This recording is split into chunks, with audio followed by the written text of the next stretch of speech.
Hello everyone, সবাই কেমন আছেন? আশা করি সবাই ভালো আছেন। আগের দিন আমরা চ্যাপ্টার 2 নিয়ে আলোচনা করেছিলাম। চ্যাপ্টার 2 এ কাই আর প্রিন্স কিটের মাঝখানে যে বন্ধুত্বপূর্ণ সম্পর্ক আছে সে ব্যাপারে আলোচনা করেছিলাম। আজকে আমরা চ্যাপ্টার 3 নিয়ে আলোচনা করব।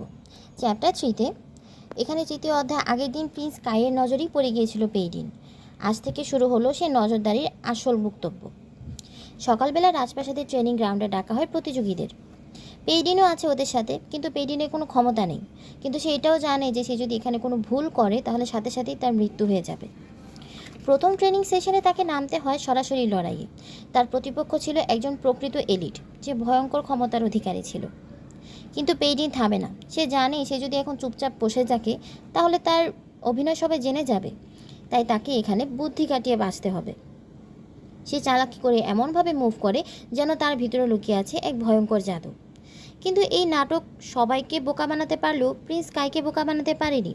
সে চুপচাপ দাঁড়িয়ে দাঁড়িয়ে দেখে। তার চোখে ছিল পেইডিনের এগেনস্টে কৌতূহল আর সন্দেহ। সে বুঝতে পারে এই মেয়েটা কিছু একটা তো লুকাচ্ছে। একসময় প্রায় প্রাণঘাতী আঘাতে পড়ে যায় পেইডিন, কিন্তু ঠিক শেষ মুহূর্তে সে বেঁচে যায়। না কোনো ম্যাজিক নয়, শুধুমাত্র সাহস এবং দ্রুত চিন্তা আর অভিনয় ক্ষমতার কারণেই সে বেঁচে গেছে।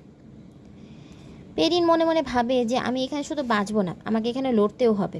আমার মতো যাওয়ারা পাওয়ারলেস, তাদের জন্য আমাকে লড়তে হবে। এই অধ্যায়ে পেরিনের জীবন আরও অনিশ্চিত হয়ে ওঠে। এখন শুধু প্রশ্ন একটাই, যে সে আর কতদিন টিকতে পারবে এই মিথ্যার ভেতর দাঁড়িয়ে। পাওয়ারলেস চ্যাপ্টার 4 আসছে খুব শিগগিরই। চোখ রাখুন আমাদের পেজে। ধন্যবাদ।